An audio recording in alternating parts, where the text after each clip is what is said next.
네, 오늘 주시는 하나님 말씀 갈라디아서 5장 16절에서 26절까지입니다. 우리 한 목소리로 읽겠습니다. 내가 이르노니 너희는 성령을 따라 행하라. 그리하면 육체의 욕심을 이루지 아니하리라.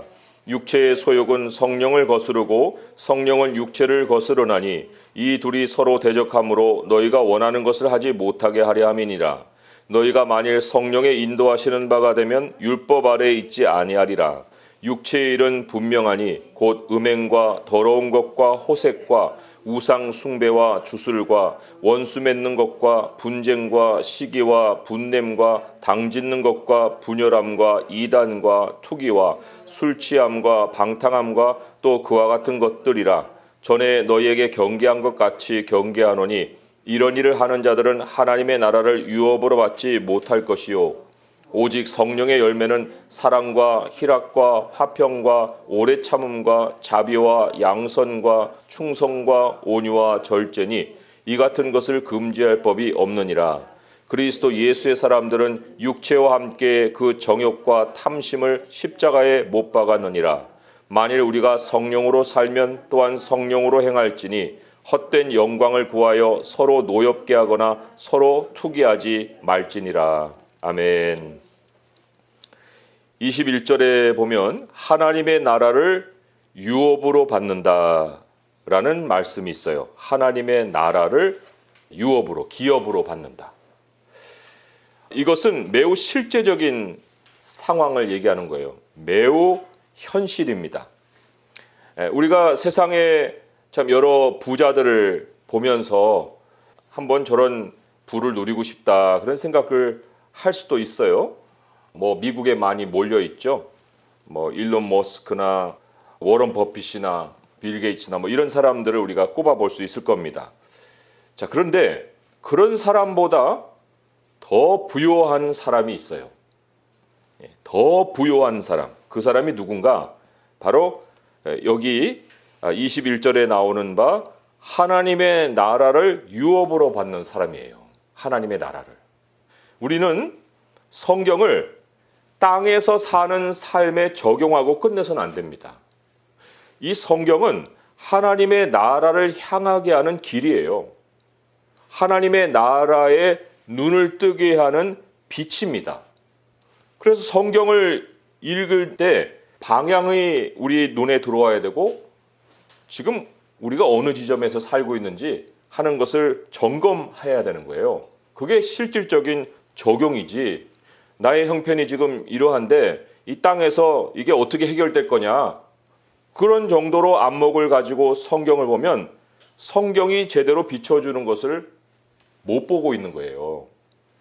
요한계시록에 보게 되면 하나님이 우리에게 주시는 하나님의 나라가 얼마나 실제이냐 하는 것을 측량까지 해서 가르쳐 주셨어요. 요한계시록 21장에 16절 17절을 보면 새 예루살렘을 묘사를 하고 있거든요. 그런데 그 성은 네모가 반듯하여 길이와 너비가 같은지라 그 갈대 자로 그 성을 측량하니 12,000 스타디온이요 길이와 너비와 높이가 같더라. 이게 상상을 얘기하는 게 아닙니다. 그것을 우리에게 유업으로 주신다는 거예요. 그게 우리가 향해 가는 미래고 그 미래가 우리에게 기다리고 있습니다. 그것보다 더 현실이 어디 있어요? 아무도 부자라는 스테이터스를 갖고 부자라는 신분을 가지고 내 생을 맞이할 사람이 없어요. 모두는 다 놓고 빈손으로 가는 거예요. 지금 현재로는 부자로 보이지만 그러나 내 생을 맞을 때에는 모든 사람들의 출발선이 다 동일합니다. 거기에서 이제 갈리는 거예요. 하나님의 나라를 유업으로 받는 사람이 있고 하나님의 나라를 유업으로 받지 못하는 사람이 있는 거예요. 진짜 부자와 이제 껍데기 부자가 거기서 나뉘는 거죠. 디모데전서 6장을 보면은 이런 표현이 있습니다. 내가 이 세대에서 부한 자들을 명하여 이런 말이 있어요. 이 세대에서 in this present age 그러니까 지금 현재 사는 세상에서라는 말이에요. 부자는 이 현재 세상이라는 거에 한정이 되어 있습니다. 현재 세상을 떠나도 계속해서 이 땅의 부요함이 이어질 사람이 없어요. 하나님이 부자를 어디에다가 다 가둬두셨냐면 이 세대에다가 가두셨다는 거예요. 그리고는 그 재물을 제대로 잘 활용을 해야 한다 라고 이제 말씀을 하십니다. 무엇을 위해서 활용을 하라고 합니까? 우리 요즘 부동산 굉장히 광풍이잖아요. 그런데 하나님이 뭐라고 했냐면 내 생의 부동산 준비해놔야 된다. 그렇게 얘기하시는 거예요. 내 생의 부동산. 그게 어디에 나오냐면요. 디모데전서 6장 19절에 나와요. 이것이 장래에 자기를 위하여 좋은 터를 쌓아 참된 생명을 취하는 것이니라. 주님이 우리에게 출발점에서 이제 터를 주십니다. 그 터가 이제 상으로 주어지는 건데 그 터를 준비하는 것은 이 땅의 재물로 활용하는 것을 통해서예요. 그러니까 선을 행하고 선한 사업을 많이 하고 나눠주길 좋아하고 너그러운 자가 되게 하라고 하지요. 쌓는 부자가 아니고 쓰는 부자로 살다가 와라 라고 지금 말씀을 하시고 이제 하나님의 나라를 유업으로 우리에게 준비해 놓고 있다 라고 하시는 겁니다. 자, 그럼 오늘 이제 본문으로 이제 본격적으로 돌아와서 그러면 누가 영원히 불행한 사람일까? 누가 하나님의 나라를 유업으로 받지 못할 사람일까? 거기에 5장 21절에 이런 일을 하는 자들이라고 나오죠. 이런 일을 하는 자들. 그 일을 하는 자들은 다 하나님의 나라에 들어가지 못해요.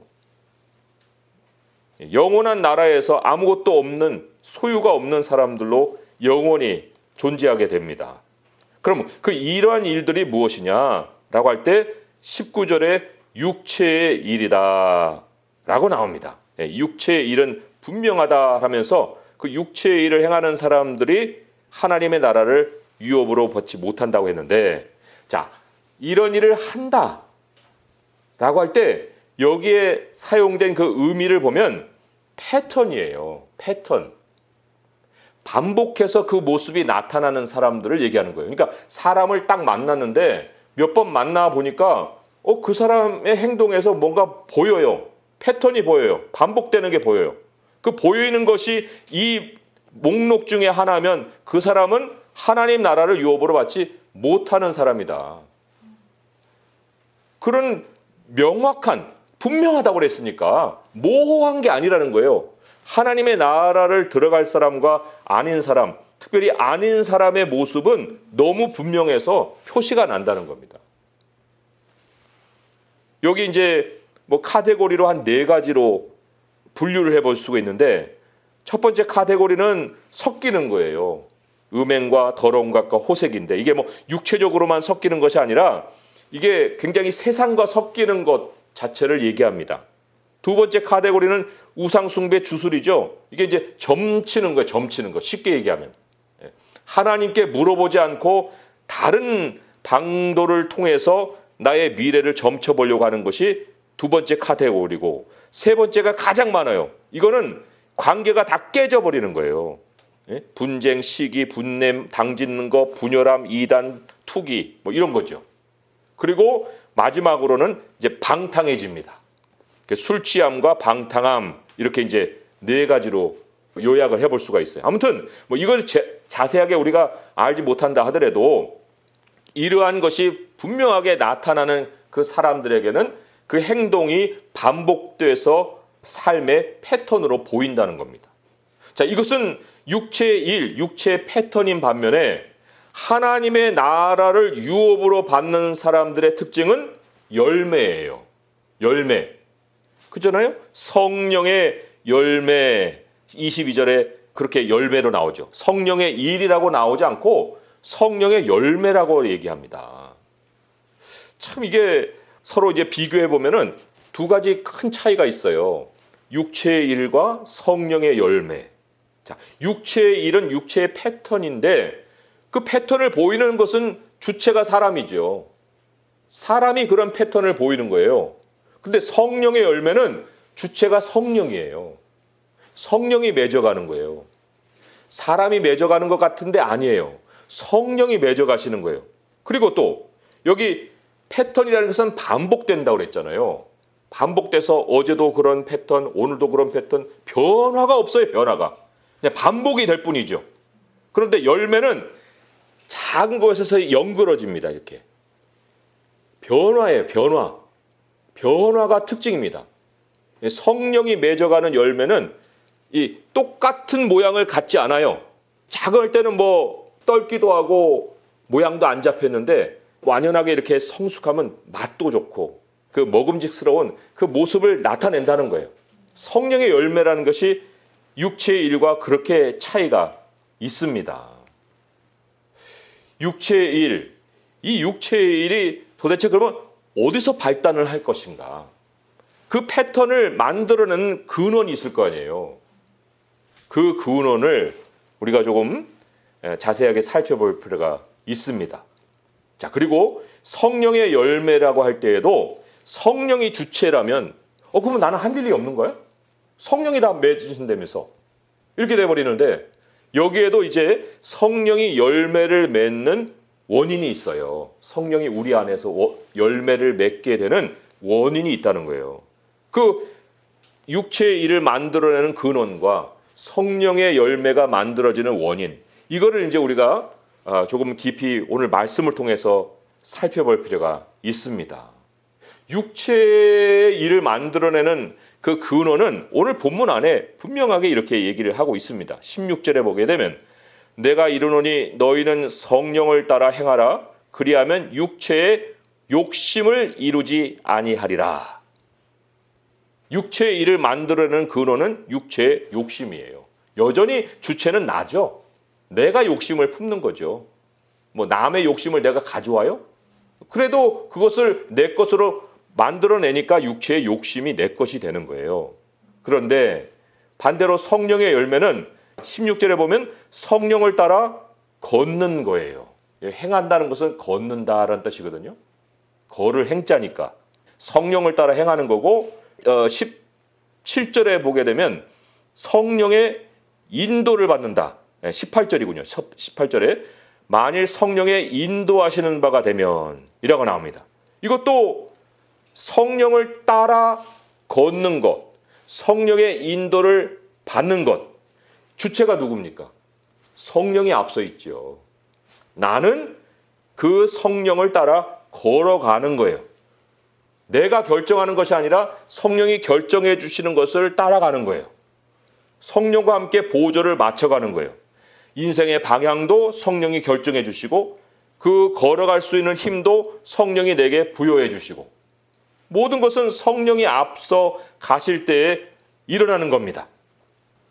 그 성령의 열매라는 것이 단수형이거든요. 성령의 열매 갖고 여기에 뭐 몇 가지가 나왔는데 이게 다 따로 맺어지는 것이 아니라 성령의 열매 갖고 이게 단수형이니까 이게 한꺼번에 그 뭐 생명나무의 12가지 열매가 과실이 맺는다 했듯이 성령의 열매는 한꺼번에 나타나는 거예요. 다만 그 모양이 처음에는 보일락말락 하는 모양이었다가 점점 자기 모양을 드러낸다는 거예요. 한 덩어리예요. 한 덩어리.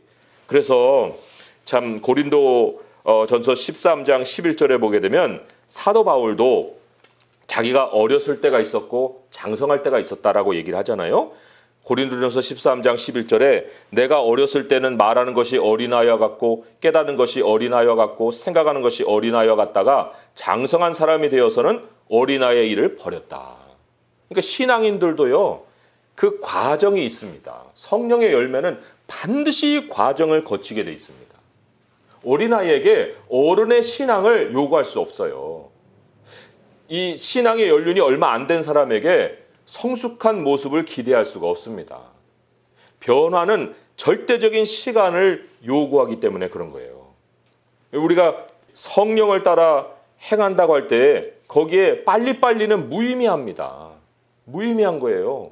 성령의 열매라는 것은 이게 추수를 하는 거기 때문에 가을에 추수를 하잖아요. 봄에 씨를 뿌리고 마찬가지로 인생의 가을에서 결실을 하는 게 성령의 열매예요. 그런 것을 믿지도 않은데 얼마 안 돼 갖고 그 연그러진 열매를 우리가 기대한다는 거. 그 우리 부모들이 아이들에게도 참 기대를 잘못하고 있는 그런 것들도 많이 있죠. 우리 아이들도 내가 살아온 만큼 살아야 내 생각을 갖고 내 수준으로 세상을 볼 거 아니에요. 신앙도 마찬가지고.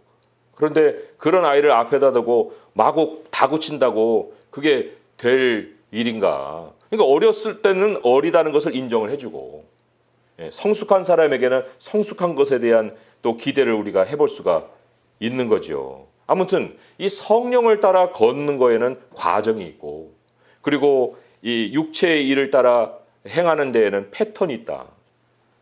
그런데 이 성령을 따라 걷는 것이 참 쉬운 일은 아닙니다. 평생에 해야 되는 일이기 때문에.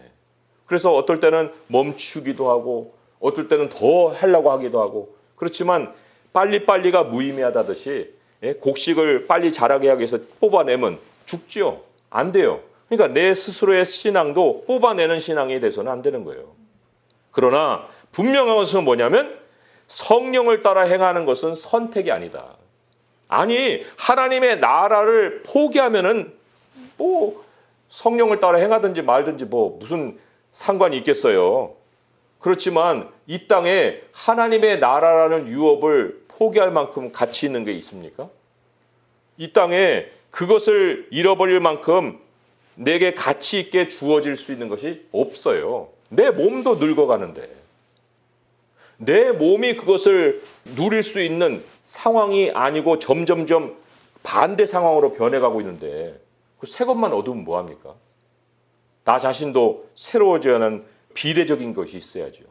그러나 하나님은 성령을 따라 행하는 사람에게 하나님의 나라라는 유업을 준비해 놓으셨기 때문에 우리가 육체의 욕심에 대해서 미련을 가질 필요가 없어요. 욕심이 들어올 수 있죠. 그러나 욕심을 우리가 이루는 쪽이 아니라 욕심을 버리는 쪽으로 성장을 해가야 됩니다. 근데 이 욕심을 이루지 않는 유일한 해결책이 뭐냐?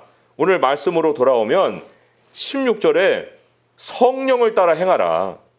그리하면 육체의 욕심을 이루지 않는다. 성령 외에는 다른 방도가 없어요. 이 욕심이라는 것을 우리가 스스로 다스릴 수가 없습니다. 성령이 내 안에서 앞서주지 않으면 내가 스스로 앞서서 그 육체의 욕심을 스스로 막아내지를 못한다는 거예요. 그런 노력을 다른 종교에도 많이 했습니다. 다 실패해요, 다. 불가능한 일을 도전을 하는 거예요. 그래, 우리가 여기서 이제 제대로 알아야 될 것이 뭐냐? 어떻게 하는 것이 성령을 쫓는 거냐? 어떻게 하는 것이 성령을 따라 걷는 것이냐? 이거예요, 이제. 이게 중요한 거예요. 그래야 이제 육체의 욕심을 이루지 않는다라고 했는데, 자, 그 육체의 욕심. 육체의 일도 근원이 육체의 욕심이잖아요. 그러나 이 욕심이라는 것도 그냥 생기지 않습니다. 이것도 원인이 있어서 생기는 거예요. 그러니까 뿌리의 뿌리를 자꾸 파 내려가서 그 근원을 볼 수 있어야 됩니다. 성경은 다 그 근원을 우리에게 알려주셨어요. 욕심이 어디서 나오는지. 그 욕심에 대해서, 육체의 일을 만들어내는 그 욕심에 대해서 우리가 다시 디모데전서에서 그 원인을 또 혹은 그 근원을 확인할 필요가 있어요. 디모데전서 6장으로 다시 옮겨가겠습니다. 디모데전서 6장 9절의 말씀이에요. 같이 한번 또 찾아서 읽어보겠습니다. 시작. 부하려 하는 자들은 시험과 올무와 여러 가지 어리석고 해로운 욕심에 떨어지나니 곧 사람으로 파멸과 멸망에 빠지게 하는 것이라. 인생의 목적이 혹은 인생의 목표가 부하려 하는 거예요. 부자가 되고자 하는 거예요. 그 목적이 딱 생겨지는 것으로 해서 모든 여러 가지 어리석고 해로운 욕심이 내 안으로 들어옵니다. 그런데 내 안으로 들어오는 정도가 아니고 내가 그 욕심에 빠져버려요. 욕심에 떨어진다고 그랬어요. 근데 그 떨어진 곳이 뭐 그냥 건조한 땅이면 모르겠는데 그게 늪이에요, 늪. 욕심에 떨어져서 파멸과 멸망으로 빠져들어가게 합니다. 계속 빠져들어가는 거예요. 그러면 사람이 욕심이라는 구덩이에 애당초 빠지지 않으려면 무엇부터 해야 됩니까? 인생의 목적을 바꿔야죠. 부하려 하는 목표를 내 삶에서 끊어내야죠. 그것을 내 마음에서 쫓아버려야죠. 제가 내일 아침 말씀에 들은 예가 요셉이었어요. 요셉이 보디발의 아내가 계속 자기하고 동침하자고 이제 조릅니다. 그래서 그 함께 하지도 않을 뿐만 아니라 같이 같은 자리에 있지도 않았어요. 근데 어느 날 갑자기 와가지고 막 붙들고 이제 동침하자는 거예요. 그러니까 옷을 홀라당 벗고 도망가 버렸잖아요. 도망가가지고 모함을 받아서 감옥에 갇혔죠. 감옥에 갇혔어야 미혹이 끝난 거예요. 그 보디발의 아내가 더 이상 접근을 안 한 것은 요셉이 그렇게 모함을 받아서 감옥에 갇혔고 장소가 완전히 분리된 거죠. 부하려 하는 욕심을 우리가 내려놓는다는 것은 이게 보통 사건이 아닙니다. 돈이 나를 그만큼 안 놔주는 거예요. 내가 부하려 하는 목표를 내려놓는 순간 요셉과 같이 그렇게 감옥에 들어갈, 그래서 그런 해를 당할 만한 일도 각오를 해야 돈이 내 손에서 떨어져 나가는 거예요. 그런 다음에 요셉의 결론이 망하는 길이었어요? 요셉의 결론이 그래서 영광이잖아요. 하나님이 돈을 끊어낸 순간부터 그때부터 이제 새로운 방식으로 돈을 채워주시는 거예요. 요셉에게도 새로운 인생을, 그러한 것을 다 물리치고 그 감옥으로 가서까지도 하나님을 신뢰했던 것으로 인해서 찾아온 것처럼. 그러니까 이 돈에 부하려 하는 목적이라는 것은 쉽게 내 마음을 떠나가지 않는다. 그러나 하나님이 우리에게 욕심을 벗어버릴 수 있는 첫 스텝으로다가는 분명하게 부하려 하는 목적이 너의 마음에서 사라져야 한다고 얘기를 합니다. 그것이 사라졌는지 아닌지를 확인해 볼 수 있는 것이 있어요. 여기 보면 디모데전서 6장 10절에 보니까 결과적으로 부하려 하는 목적을 버리지 않은 사람에게 찾아오는 것이 많은 근심입니다. 많은 근심이 자기를 찔렀다라는 것이 칼로 베고 들어와서 그냥 박여버리는 거예요. 그 근심이 몸의 일부분이 되는 겁니다. 찔렀다는 것은 쪼개고 들어와갖고 자기 몸속에 가시처럼 박혀버리는 걸 얘기를 하는 거거든요. 그러니 얼마나 이게 이제 그때 이후로는 이 몸도 망가져, 마음도 망가져, 이제 더 이상 헤어나올 수도 없어요. 왜요? 이거는 믿음을 떠난 후로 찾아오는 결과니까. 신앙도 버려요. 근심이 자기를 찔러요. 찔러서 자기 한 부분이 돼요. 그 이제 스트레스가 이만큼 쌓여다가 이제 삶이 끝나버리는 이런 상황이 벌어지는 겁니다. 그러니까 근심이 조금이라도, 돈으로 인한 근심이 조금이라도 내게 생기려고 한다고 할 때는 그게 그냥 근심이 생기는 것이 아니라 욕심이 내 마음을 두드리고 있다. 노크하고 있다. 이거를 사인으로 알고 그 욕심을 떨어내야 됩니다. 무슨 소리야? 응? 나는 하나님이 책임지는 사람인데 네가 뭘 나를 채워줘. 그리고 쫓아내야 되는 거예요. 그런데 우리가 이제 그걸 쉽게 하지 못하는 이유 중에 하나가 이런 거죠. 아니, 좀 한 번은 잘 살아보겠다는데 뭐 이런 목표도 못 가지면 뭐 인생을 살 게 있어? 아니, 내 인생은 돈을 만져볼 기회도 없는 거야, 그러면? 이런 생각을 하는 거죠. 그러니까 나도 돈을 좀 만져보고 싶다 하는 생각이 자꾸 또 들어오는 거예요. 그러니까 이제 결심을 했다가도 또 거기로 미혹이 되고, 결심을 했다가도 또 미혹이 되고.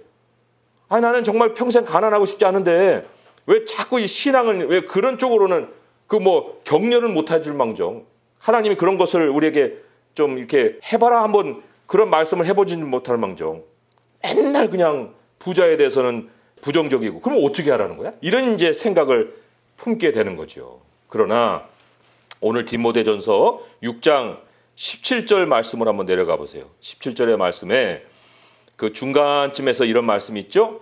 재물에 소망을 두지 말고 오직 우리에게 모든 것을 후히 주사 누리게 하시는 하나님께 두어라.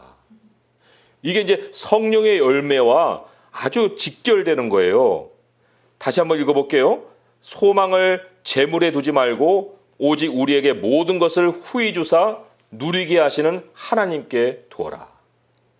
하나님이 주시는 부는 이런 부예요. 여기 후히 주사라고 나오죠. richly provide예요. 아주 풍성하게 제공해 준다. 우리는 we wanna be rich. 우리는 부자이기를 원해요. 부자가 되고 싶어요. 신분이 부자이기를 원하는 거예요. 상태가 부자이기를 원하는 거예요. 그런데 하나님이 만들어주시는 부자는 richly provide예요. 아주 넉넉하게, 풍성하게 필요가 있을 때마다 채워주는 겁니다. 그런데 하나님이 채워주시는 재물에 대해서는 어떤 결과가 따라 나오냐면은 누림이 따라 나오는 거예요. enjoy라고 했습니다. enjoy. 그 재물로 인해서 즐거워요. 하나님이 나를 채워주셨다는 그 사실로 인해서 기뻐요. 이게 진짜 부자의 모습이에요. 쌓아놓고 마음이 근심하는 것이 아니라 매번 필요할 때마다 하나님이 정말 넉넉하게 채워주시는 체험을 통해서 마음이 즐거워지는 거예요. 이게 하나님이 부자를 못되게 만드는 방식이에요? 아니면 정말 진짜 부자가 뭔지를 맛보게 해주시는 겁니까? 삶의 가장 고가품이 뭐예요? 한번 생각해 봅시다. 우리 삶의 가장 고가품이 뭐예요? 요즘 집이죠, 집. 집 한 채 장만하는 게 뭐 1, 2천만 원이 아니잖아요. 몇 억이잖아요. 그러면 몇 억? 이거는 하나님이 어떻게 채워줄 수 있을까? 채워줄 수 있을까가 무슨 얘기예요? 성경에 뭐라고 했어요? 아니, 하늘을 뻥 뚫려갖고 구멍을 낸들 하나님이 그 무슨 사람들에게 양식을 내줄 수 있어? 그런 일은 없어. 그랬다가 그 사람 다음 날에 깔려 죽었죠? 양식이 밖에 널려 있다고 사람들이 막 몰려가는 통에 그 발에 밟혀 죽었잖아요. 하나님께 소망을 둔다는 것은 되고 안 되고의 문제가 아닌 거예요. 필요가 있으면 내미는 거죠. 청구서를 내미는 거. 하나님, 나 지금 집이 필요한 것 같아요. 지금 여러 가지 이런 상황을 볼 때 하나님 집이 있어야 될 것 같습니다. 그리고 하나님께 청구서를 내비면 하나님이 어떻게 하신다고요? richly provide. 풍성하게 제시해 주시고 제공해 주신다. 그런 것을 내가 그거는 한 10억은 벌어야 돼. 그리고는 그 10억이라는 목표를 딱 만들어 놓고 그 10억을 벌려고 무지무지하게 애를 쓰는 거예요. 그럼 나중에 10억이 벌릴지 안 벌릴지도 모를 뿐만 아니라 그 10억이라는 돈이 집으로 들어갈지 아니면 어디로 들어갈지 모르는 거예요. 그런 방향도 없고 불확실한 그 부를 향해서 우리가 달려가야겠습니까? 아니면 매번 필요할 때마다 하나님께 청구서를 내면 하나님이 넉넉하게 채워주시는 그 방식을 택하겠습니까? 이게 하나님이 우리를 부자가 안 되게끔 자꾸 막는 거예요? 아니면 진짜 부를 누리면서 살게 해주시는 거예요? 우리 전도서 말씀을 또 한번 찾아보도록 하겠습니다. 전도서 5장 19절의 말씀, 전도서 5장 19절의 말씀 같이 한번 읽어볼게요. 전도서 5장 19절 953페이지입니다. 시작. 또한 어떤 사람에게든지 하나님이 재물과 부요를 그에게 주사 능히 누리게 하시며 제 몫을 받아 수고함으로 즐거워하게 하신 것은 하나님의 선물이라. 아멘. 그죠? 여기 능히 누리게 하신다. 누릴 수 있게 해주신다. 하나님이 주시는 것은 누리는 것이 따라오는 거예요. 하나님의 선물이에요. 즐거워하게 하신다는 거예요. 이런 부를 가지고 살아야 몸도 건강하고 마음도 건강하죠. 아니, 어떻게 우리가 근심이 몸에 가시처럼 박혀가지고 부를 쌓은들 그게 무슨 행복이고 무슨 우리에게 희망을 가져다 주겠어요. 하나님이 그래서 오늘 말씀에 육체의 욕심, 육체의 일, 우리 삶의 경고음을 들을 수 있는 장치를 해주셨다는 겁니다. 장치를 해주셨어요. 너 세상과 섞여 있냐? 하나님께 기도하지 않고 너 돈 벌려고 지금 세상하고 섞여갖고 이방도 저방도 지금 생각하고 있지. 그게 뭐예요?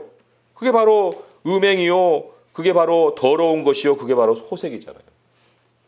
너 하나님 말씀 펴면 거기 내 약속이 그렇게 많이 있는데 너 누구한테 가서 점치고 있어 지금? 누구한테 가서 지금 그 사람한테 찔러보고 저 사람한테 찔러보고 그러고 있어 너? 돈 얻으려고? 그게 지금 우상 숭배하고 주술이잖아요. 그리고 너 내가 주는 재물은 즐겁게 해주는 건데 너 지금 관계들을 다 깨고 있지. 원수 맺고 분쟁하고 시기하고 분내고 당짓고 분열하고 이단이고 투기고 누구를 시기하고 너 그런 모습은 왜 생기는지 아니? 너가 쫓지 말아야 될 부를 쫓고 있기 때문에 지금 관계가 다 깨지고 있는 거야. 네 주변에 사람들이 안 모인다니까. 너로 인해서 사람들이 불행해지지. 그 돈을 모은다고 해서 사람이 너로 인해서 행복해지는 게 아니야. 그 경고등을 하나님이 늘 켜서 우리에게 보게 하시고 경고음을 듣게 하시는 거예요. 그리고 또 뭐가 있어요? 방탕함이 있다는 거예요. 술 취함과 방탕함. 돈이 생기는 대로 막 명품으로 치장을 하고 뭔가 업그레이드 시키고 막 이런 식으로 막 데코레이션을 꾸미고 선한이라고는 전혀 상관이 없는 그러한 일을 행하는 것에서 하나님이 너 예수의 사람이냐? 까지 물어보시는 거예요. 왜 그 질문이 생기느냐? 그리스도 예수의 사람 24절 그리스도 예수의 사람들은 육체와 함께 그 정욕과 탐심을 십자가에 못 박았다. 그 과거다 이거예요. 과거. 과거도 정리 안 된 예수의 사람이 있어? 없다는 거예요.